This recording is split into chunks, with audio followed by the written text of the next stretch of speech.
Hey, I'm Alex Radcliffe from Board Game Co. And today we're doing a Should You Back It on the Elder Scrolls Betrayal of a Second Era. This campaign over here is over on GameFound from Chip Theory Games, currently at 3.3 million, just shy of that 3.392 million that their last campaign, well, not the last campaign, but the Too Many Bones Unbreakable, their highest funded campaign to date. They are almost certainly going to cross that, possibly even today, I don't know.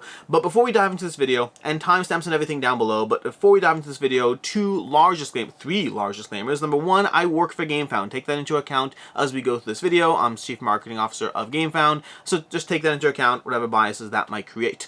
Number two, Chip Theory Games has given me a sword in the past. That's, I don't really use it that much. It sits on my shelf, but they have given me a nice little metal sword, so take that into account. And number three, I am going to spend the video drinking out of this Chip Too Many Bones mug. That wasn't planned. That was me realizing as I was talking that I have this mug next to me, so I don't know if that does anything. Now, basically, two things here. If you already know my channel, if you already have been here for a while, and you've already been watching my content, then hopefully you know and trust my opinion, and that I'm always trying to be mindful of these biases as I go through things, and try to call it as much as I see it, as much as I possibly can. And if you don't know my channel, then hopefully the fact that last week I put out a video on Elder Scrolls or all of this, basically a 20-minute long video trying to convince you of just how much money you're spending before you back the Elder Scrolls Betrayal of a Second Era. I'm going to link to that down below, but in case you're looking for some counter FOMO to this video, understand that I am going to go through the campaign page. I will talk about what the game is, so, highlights of the core gameplay loop, how things work, the expansion, the Valenwood expansion,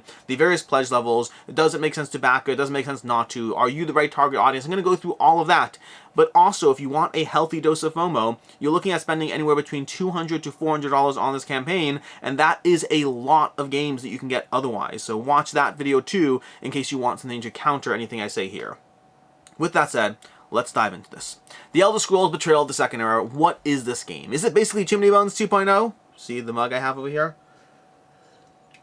According to Chris George from Room and Board, it's not. According to Chris George, it is not in the slightest like Too Many Bones. Also, by the way, if you want more counter FOMO, he did a whole reason of 5 reasons not to back the game, and you can go ahead and watch that video as well. I'll link to that down below. I think it is Too Many Bones 2.0, and we'll dive into the game. We'll talk about the comparisons to Too Many Bones later. We'll get into that. I think it's very different, but also the core gameplay elements are very much there for me. But The Elder Scrolls Betrayal of the Second Era is an adventure RPG game that takes place in a gameplay loop of going through 3 campaigns. Each campaign taking somewhere in the range of an hour and a half to 3 hours per cycle, depending on how you approach it, what you do. I'd say probably an hour and a half to 2.5 hours, although I need more experience with the game to say that more confidently. And you're going to go through 3 of those in a row, 3 quest loops ending with an epic finale as you go through the adventure.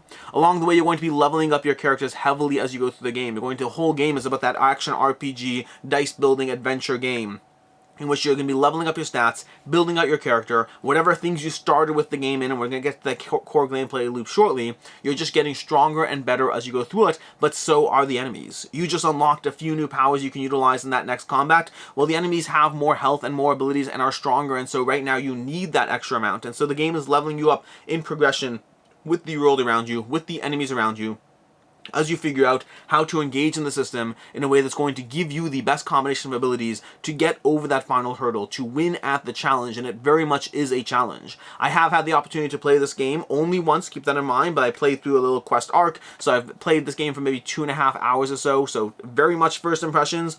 But it does give you that challenging gameplay cycle, a challenging gameplay loop, and it is a lot of fun to go through it as you figure out how to explore the world around you as you go on these series of encounters. Because in the game, let's go ahead and go through the gameplay loop now, starting from over here. And by the way, campaign has free shipping, but we'll talk about that stuff as well with, more when we get into the pledge levels and should you back it.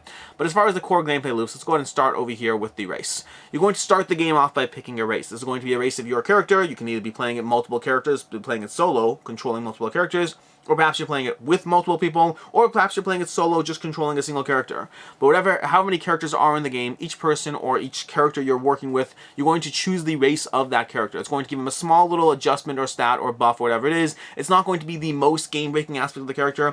From what I've seen so far, the characters have the smallest impact on the gameplay and the way you'll approach the game. That's not to say there's no impact, but the smallest impact onto your stats and your build and your differences in the game. But that's going to be the character you start off with. For the characters, we have Argonian, High Elves, Dark Elves, Wood Elves, Orcs, Khajiit, Bretons, I don't know how to pronounce that, Imperials, Redguard, Nord. That's 10 different classes over here, each with a slight adjustment to the way they approach the game. So for example, the Imperials, our disciplined Imperials find themselves in an interesting crossroads in the Three Banners War. They can start with increased stats and can gain future combat bonuses during town encounters. Or the Wood Elves, the lithe and graceful Wood Elves of Valenwood are steadfast in their ways and loyal to their friends. They have a high stamina stat and can elude negative status effects. So 10 different classes, races you're going to be going through in the game. From there, you're going to choose your starting region in the game. You're going to choose the region you're starting with. There's going to be 5 regions as of right now, and all of this is based on the core gameplay. There's going to be more content. There's even an expansion already available. So we have the Black Marsh, we have the High Rock, we have the Morrowind, Skyrim, and Cyrodiil over here. This should be the last one. It's the home of the Imperial City, the headquarters of the Black Worm cult's incursion on Tamriel. In Betrayal of the Second Era, you will navigate the shifting tides of the war and use the tumult to your advantage. And the endgame, Deslaranda seeks to control the sewers of Imperial City in order to fully take advantage of the dark magical resources unleashed by the Order of the Black Worm. Players will form a unique party based on the completed quests and will face a unique array of enemies as they fight for dominance, grabbing banners around the battlefield as they seek to remove Deslaranda's supernatural barriers. Basically, every one of these regions has an endgame that you'll have to deal with as you go through it. But then past that, you're going to choose the guild. You see, the guild is going to be one of 3 different randomly drawn guilds from, I believe, 5 different guilds, 1, 2, 3, 4, maybe more. It's 6 guilds. 6 guilds currently. You're going to be choosing a few of those guilds and being assigned a quest depending on the region. So the combination of your region and your guild is going to give you something that you're going for as far as your first play session, as far as you dive into the game. So we have the Thieves Guild, the Dark Brotherhood, the Psychic Order, I assume, the Undaunted, the Mages Guild, the Fighters Guild, all of that over there. When you're done with all that, now it's time to start really branching out into what your character is. You've chosen your race, you've chosen your starting region, you've chosen your guild. That kind of gives you like a basic starting character as well as, you know, what quests you're going on. And then you're going to choose your skill lines. Now you're going to start with a skill line, but this, unlike the other things, this is something that you can start building on as you go. So yes, you can choose acrobatics or bow or Daedric summoning, but as the game progresses, you can add more skill lines in the game. So this is not a one and done. You can only have one race, and you can only have one, the next thing is characters. I will go through classes. You can only have one race, you can only have one class, but your skill lines, you can add to them throughout the game. So you have 10 core skill lines. We're going to have acrobatics, bow, Daedric summoning, destruction staff, heavy armor, one-handed shield, restoring light, shadow, speech, and two-handed. I feel that's more than 10. 1, 2, 3, 4, 5. 1, 2, 3, 4, 5. That's 10 different skill lines you're going to be going through as far as different options you can add. More in the expansion as well. So again, acrobatics is a unique line with dice that benefit you for the duration of their time and cooldown. You see, usually when you're going through the game, we'll talk more about the way it plays out, but usually dice on your cooldown are not helping you. You're waiting for them to return so you can use them again. Acrobatics means the dice on cooldown are actually helping you go through the game as far as free movement, moving through enemies, and preventing or rerouting damage. We have Destruction Staff, your primary line for dealing magical damage. Effects can place debilitating status dice on enemies, turn item or relic space into devastating mines, or siphon enemy health to heal yourself. Now with these classes, with these skill lines, the way it works is you have this card over here. When you take, Restoring Light over here, they take two-handed over here as far as an option, Restoring Light or any of these skill lines, you get this card that goes next to your board, and it gives you starting off with level 1, and you're starting off with, a die that you can utilize, and you can start paying and buying into more dice, and utilizing the dice of the various levels depending on how high you've moved up your skill line, so you can have more dice in play that you'll be rolling in combat to try to ideally achieve these impactful results, from healing your allies, to moving around the battlefield, to avoiding damage, to any things that the skill lines do in the game. Or in the case of something like speech, it's used in and out of combat. It's not just in combat, it's used inside and outside of combat, including threatening your enemies to flee, reducing enemy levels, and grabbing better items at shops. So some items are very much using the dice in combat, some are using the dice in the cooldown, some are using the dice outside of combat. These are the skill lines, and again, you can add to them as you play. From there, you have your classes. This is going to be one thing you're going to start with, but the class starts you with an innate benefit and specifically 1 or 2 skills exclusive to that player. And again, we have over here Acrobat, Archer, Dragon Knight, Healer, Necromancer, Nightblade, Scout, Sorcerer, Templar, and Warden. These you'll have just one of. This one class that gives you a way of spending, I can't remember the term for it, but you're spending your, whatever, you gain 1 tenacity, I think it's tenacity, I think you spend tenacity if I'm not mistaken. But you're basically going to be having new ways to have things. So now you have a combination of, you have your Imperial Acrobat Sorcerer in the game. You're going to be combining a race, you're going to be combining a skill line, and skill lines you can grow and add throughout the course of the game, along with a unique class, and that effectively is your main build, before we get into how you're going to modify things through items and the way you actually build things and where you invest your energy and all that.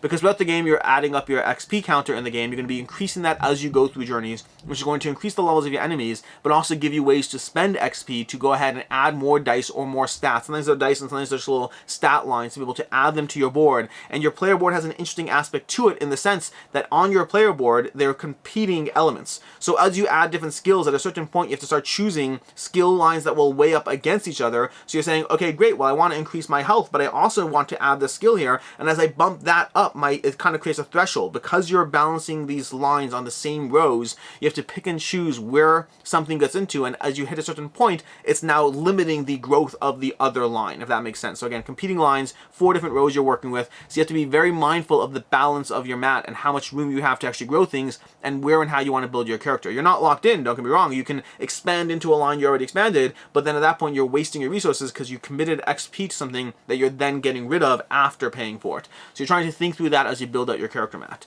Now these over here, like I said already, any dice over here are going to be utilized to roll on combat, to deal with their impact, their damage, their results, their abilities, and then be placed into your cooldown counter, where depending on how you've improved that, that's going to determine how many dice are moving and clearing from your cooldown counter every single round to re-enter combat. So that fireball you just cast, well, depending on how you've built out your board, you might see it again next round, or you might see it again 4 rounds from now, depending on how many other things you've done between here and then, as well as the way you've built out your cooldown counter on the board.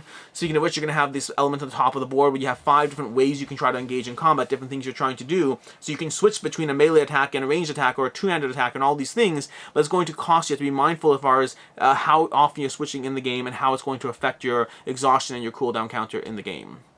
Past that, the game comes with a few different types of battle mats, a few different types of battles you'll have. You're going to have overland encounters in the game where you basically have an encounter board set up similar to what you're seeing over here. A bunch of enemies spawned, your hero's there, and you have to choose how to navigate around the board as you take turns, as the enemies take turns, and you figure out how to utilize your skills to keep yourself alive, to hurt the enemies, and to just make your way through combat, and ideally as much as one piece as possible. You're going to have delves as well, so you're going to have over here, if we can scroll down over here, you have these delves which are going to be procedurally generated dungeons effectively, that you're going to be drawing card after card, which are harder than these overland battles, but they do give you the opportunity to run away and escape from them at any point. So you can keep going further and further, or at any point you can try to backtrack, although there are some limitations around how close to enemies you can be, but it gives you those tools of something that's a little more complicated, a little bit more work, and a little bit more difficulty, but with the opportunity to walk away from it. And then lastly, you're going to have the epic dungeon itself, which is going to be the final dungeon, is less procedurally generated and more specific, but it gives you that final encounter built specifically to be difficult and to be overcomable at the same time. That's what's happening in the game. You're going through the game, you're going through the quest, you've won the quest, you still have to go through the next quest because you gain a unique quest-specific keyword along with other story-linked quests you can navigate to, and between sessions you can save all that in the trade. That's one of the things they upgrade as you go through it, and then you complete your second session quest, and then you go to the end game and the third quest, and which point that kind of completes the arc of playing through a multiple session campaign kind of the Elder Scrolls Betrayal of the Second Era. They have a little section on replayability, but hopefully it all makes sense by now as far as between the race, between the regions, between the quests, between the guilds, between the builds, between the way you combine different characters, between the ways you build out and expand those characters. There's an absolute ton of replayability to this universe, but that's before we get into the Valenwood expansion, which is going to introduce a few new things over here. Valenwood is going to introduce, let's see over here, we got over here, which is, regardless, as 2 new classes, the Arcanist and the Burglar, 2 new skill lines, Illusion and Security, as well as new enemies, items, and relics that can be mixed in. You don't need this. We'll talk about this more later, but you absolutely don't need this. The amount of content, if you specifically want, one of those classes, sure, that's a different conversation. But in terms of the sheer amount of content for the game, if your goal is to have a nearly infinitely replayable experience, that is going to hold true before you even ever dive into Valenwood. But we'll talk more about that. But basically, just this multiplies things further. If you had this times this times this times this, many opportunities and ways to configure things, you now have more because you added a bunch more. But also, you will never need that much content for this game. You're going to have plenty as it is. You don't need all that extra, but it gives you more stuff if you want it. And then the shipping, which I mentioned already, is shipping is completely free, which brings us to the pledge levels. Time to talk about the game itself, pledge levels and all that. Base game pledge is $195, down from $210. I don't know what that combination is. I don't know. Betrayal Second Era, all unlock stretch goals. I wonder what the $15 is. Maybe it's the cost of that pack over here. That might be what it is. But basically, the base game over here is going to be $195. We're going to talk about the stretch goals, and that includes a small mini expansion, that pack of cards over there that has been slowly building towards. I think it's building to all the way until they hit 4 million or something like that. But effectively, the base game is going to be $195 with free shipping. And shipping, by the way, this is one of those things where if you look at the campaign has gotten pushed back on price, but think about this. If this campaign were $150 and $45 shipping for a giant box, most people wouldn't blink quite as much of an eye because that's very much the standard with these giant box games. Instead, they've made it clear, simple, to the point. It's $195, free shipping, period, that's it. So factor in that free shipping very heavily as you go through this campaign. I'm not saying get it or not get it, we'll talk about that soon, but just factor that into the price point. It's $195 with free shipping, with that little mini expansion added, and that's for the base pledge. For the gameplay bundle, you have an additional, additional $30, $35 for the gameplay bundle, which is going to be giving you the additional, the Valenwood expansion, plus again that card pack as well. And then the all-in bundle is giving you a whole bunch of things. Specifically, if you click through this over here, you'll see it's giving you the premium health chips, which you don't need, but certainly are nice. This is something that premium health in general are going to be where they take the chips of the characters, the health chips, and they make it the same thickness as your character chips, which makes everything feel more premium. I have it for Too Many Bones. You can definitely reuse your Too Many Bones chips for this, although it does look like they have a new design. They are absolutely nice and premium and add to the feeling and the heft of the pile things, but of course they will increase the price. We have the limited edition art book. Speaking for myself over here, I tend to not really use art books, so I mean I'm less compelled by this, but it's there if you want it. We have the deluxe draw bags, which again is going to run you another $40, but it's going to give you some premium draw bags. Draw bags, if you have a good source for cheap draw bags, then great, by all means use those. Alternatively, you may or may not want to look into these. They are nice, but of course they are expensive too. We have the Trove item and Relic add-on. This is a free add-on for that campaign. We're going to be talking about this more as we go through the stretch goals. We have the Valenwood content add-on. That's going to be the expansion over there. The premium battle mat. That's going to be a Neoprene mat that's going to go on the board, giving you a premium experience. I don't know how I feel about that one yet. I'd have to see. In general, my experience with playmats is if I can store them, I like them. If I can't store them, I don't like them. But I'm curious even what does necessarily add to the game. Like, are you laying Neoprene on top of it as you go through the dives? I'm not entirely certain there. We have premium dice tray, which again adds to the cost, all these things, and then the blacksmith pack over here as well. Basically, and we'll show you the blacksmith pack shortly. All of this stuff gives you an all-in bundle, saving you money in terms of how much these things would cost separately. So you get it for $400 instead of $473. Factor in as well, I didn't double check this, but I believe that $73 is counting that same mini expansion that they're giving for free. So effectively, you're getting an additional, if this is a $25 savings, you're getting the additional 25, let's see, $473 minus 25 is 48. So you're getting a roughly $48 savings on top of the other bundles by getting everything together. Factor in whether that's worth it for you. Obviously, it's a lot of money, free shipping, but still a lot of money.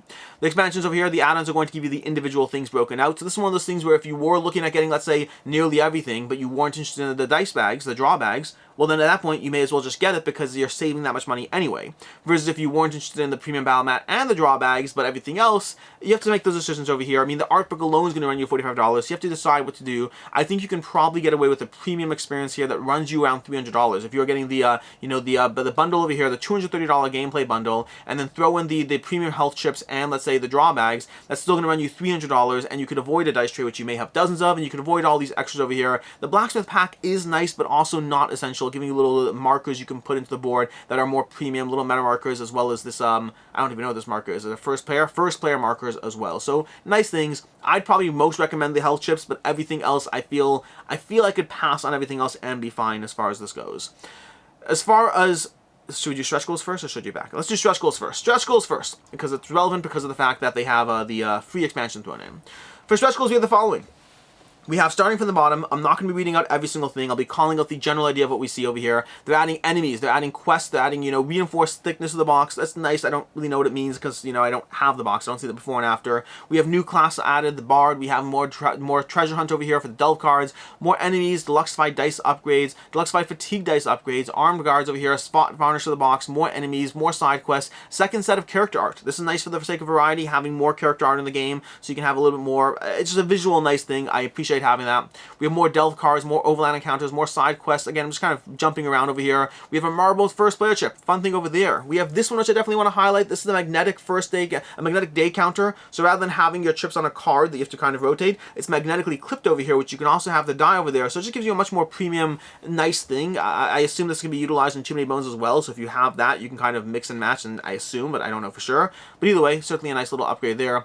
We have more chips, more dice upgrades, more side quests, more just cards cards, encounters, upgraded storage solution. This is going to give you an even more secure, fully covered storage solution to protect you in between your campaign session, so you don't have to play 9 hours at once. You know, a new guild, the Eyes of the Queen over here. We have the Overland encounters. We have, you know, items, more encounters. The Spiral Bound Gazetteer. This is nice over here. In general, having this kind of thing. This is kind of the Black Marsh Gazetteer. These are giving you the various locations you're engaging on a world map. So as you have those 5 regions of the board, they have different locations, and as you move to that city or that hub, you get to flip to the Gazetteer, seeing what's going on in that zone. Everything is completely unique. As you go through these encounters, you're actually going to have to deal with different regions and different aspects of these things. It's not like you go from city to city. They're this city and that city, and an actual Gazetteer showing you what's going on there. And the Spiral Bound just makes it a little bit more navigatable, so it's a nice quality of life upgrade there.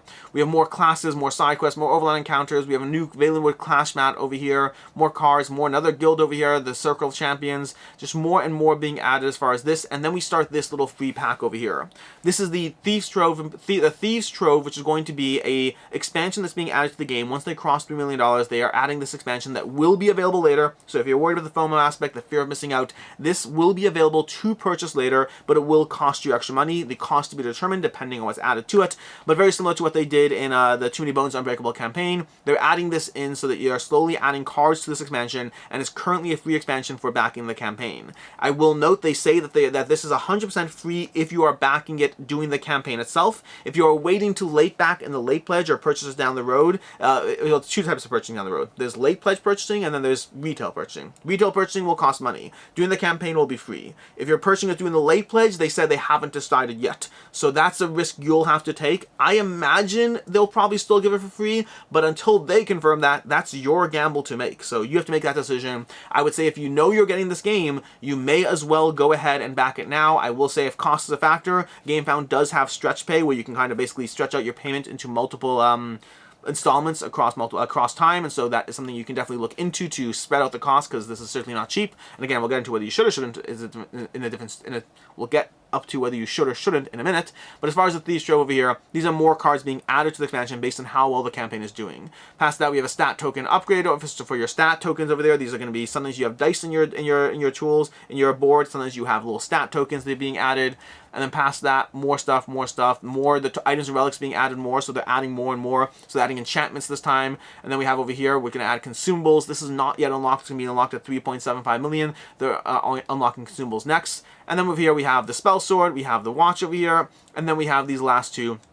This specific stretch goal, 3.392805, that's the stretch goal of crossing how well they did on their last campaign. That's going to be that particular stretch goal, and then shortly after they'll have the $4 million stretch goal. And again, those could be hit today, possibly. I don't know, what are we at right now? We're currently at 3.3 million. 4 million seems high. 4 million seems like it would not high. Oh, wait, no, sorry, 4. I'm on 4. Sorry, 3.4. I don't know why I said 4 million. 3.4 is 3,400,000.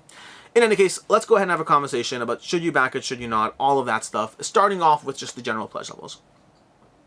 This is an expensive game. There is no question whatsoever that this is an expensive game. It's a very good game, and you fall into one of the few possible camps here. If you are someone who likes likes chip theory games experiences in general, if you've enjoyed Cloudspire, Burn Cycle, Too Many Bones, if you like their big box games and you think they're worth it for you and you've enjoyed them, I think this is an absolute no-brainer to get this game. This is different enough from Too Many Bones, very, very different. It has the same core bones, pun intended, but it's very, very different and to the extent that I feel that if you have one, you'll very much feel the benefit of having the other in the streamlined way. It kind of gives you a system that is similar, but also very different at the same time. It's a lot more accessible, a little bit less intricate depth in terms of how crazy different characters can be, but a lot more wide depth in terms of the ways you can build out your character as you go through the game. Lots of other differences, lots of other similarities. I'm not going to go heavily into that right now, but if you do like chip theory games, big box campaigns, then I think this is 100% a game you should be picking up and adding to your collection. You already know the cost is there. You may already be backing this, and I don't know why you made it this far in the video, but thanks for watching. If you're someone who has gotten chip theory games campaigns in the past, and you have thought that they were too expensive for the experience you got out of it, I would caution you to stay away from this campaign. I don't think this is going to change your mind. Chip theory games productions can be very expensive, very premium, and incredible experiences. All three of those statements hold true for Betrayal of the Second Era. It is very expensive, very premium, and an incredible experience. But if you historically have not felt that they were worth it, if you've played, I don't know, Cloudspire, and you're like, honestly, it's just too much rules, too complexity, and even though the game's working, it's just not fun enough to be worth the price point, well, then I would caution you to stay away from Betrayal of the Second Era. It is arguably one of their more accessible games. Arguably. It's hard to say for sure, but it's arguably one of their more accessible games compared to, let's say, Burn Cycle or Chip Theory games. I think Hoplomachus is probably more accessible than Burn Cycle. Not Burn Cycle. Hoplomachus is more accessible than Betrayal of the Second Era, but this is right above Hoplomachus in terms of how accessible it is. So it's definitely easier than Cloudspire, definitely easier than Too Many Bones, and definitely easier than Burn Cycle to dive into, but more complicated than Hoplomachus in terms of if you're looking for a scale of how much mental weight there is in learning this. But again, if you have felt that they were not worth it, then this is a game you probably want to pass on. And then there's the third camp. There's the camp of people who haven't really gotten a Chip Theory Games game until now. And that's a harder conversation to have. The first thing I'll say is this game will hold its value. This pledge you're getting right now will hold its value just fine. If your debate is whether to pick it up now or later, you may as well get it now. The free shipping, the extra pack, the fact that their games in crowdfunding are usually a little bit cheaper. There's no FOMO here in the sense that all the stuff will be available later. You'll always able to get what they put out later. You don't have to worry about that at all, but you will pay extra for it if you don't get it now. Not a ton, maybe 30% more, 40% more. It's not a huge. You won't be looking at, unavailability and paying 3 times the price in the secondhand market. You will just pay a bit more once the next print run comes in, and you'll have access to it. So if your concern is sheer FOMO, don't worry about that, it will be available. If your concern is price point, now is the cheapest part to get it, but that doesn't mean it's worth it for you. Which brings us to the whole thing. If you are someone who has not gotten a Chip Theory Games game in the past, this game is, in my opinion, on the more accessible side as far as their games go, very, very good and very expensive, and you have to ask yourself if paying $200 on the low end for a game is something that you've done before with any other game. Forget Chip Theory Games. When have you done so with other crowdfunding campaigns, with other big box things, and do you generally feel it's worth it? If you generally feel that you get a ton of value out of getting a $50 game that you have a lot of fun with, there's tons. My collection is chock full of games that are $30 to $50 that are amazing, and I love them, and I can recommend them, and I think they're excellent. This is not that. This is a premium, expensive experience. If that's something that you can get behind mentally, then it's a game I would recommend. It will hold its value. It's a good game. All the good things, all the check marks it gets. But at the end of the day, it is expensive, and you do have to take that into account. Again, watch my video on, what you can get for $230. How many other games you can get for $230. If you are someone who already has a large collection, you're looking for the best of the best, yes, this is a great game, and I recommend it. If you are someone who is still in the phase of figuring out what the board game space is to you and where you are and what you can get, then I'd recommend you get other games instead that are significantly more affordable and do not present a $230 price tag before you actually get your hands on the game. So, should you back it, should you not? Yes, it'll hold its value. I'm not worried about that. Yes, it's a great game. I'm not worried about that either, but that doesn't mean it's right for you. You have to make a decision as far as whether you're mentally okay with that much money for an experience like this. And that's basically the campaign. The Elder Scrolls Betrayal of the Second Era from Chip Theory Games over on GameFound. A great experience. If you like Too Many Bones, I think this is very much a fit. If you like Cloudspire, I think this is very much a fit. If you like... It's a little less similar to Burn Cycle. I mean, they're all their games are very different in what they do. This is a very solid one. It is more accessible than, again, it's in the between Hoplomachus and Burn Cycle as far as accessibility. And in terms of depth and variety of content, it's right up there with Too Many Bones in terms of just how much content you have in the system. I'm excited for it. I'm excited to dive back in and see more and to see what expansions and things come down the road because, yeah, I'll definitely be getting it. In any case, until next time, I'm Alex Radcliffe from Board Game Co. I hope you enjoyed this video, and as always, I hope you have a good one.